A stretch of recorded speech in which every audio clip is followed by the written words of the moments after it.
What's up, guys? Hope you're doing good. Next question, uh, which is question 9, a very easy question, literally to be verbally done. They're saying there is a circle which has this center, and the circle is passing through this point. You have to find the radius of the circle. So the simple concept of the question is, this is some center. They're saying minus 1, 2, and is passing through some point. Please don't go about where minus 1, 2 is and where 0, 3 is. I'm not considering that.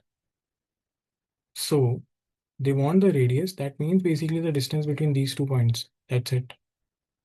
Center and the point at the circumference. Now for that, we can simply apply distance formula, which will give us under root of a2 minus a1 ka square. Now minus 1 minus 0 ka square and 2 minus 3 ka square, which are actually both 1. So under root 1 square plus 1 square, which gives you under root 2, which is your answer B.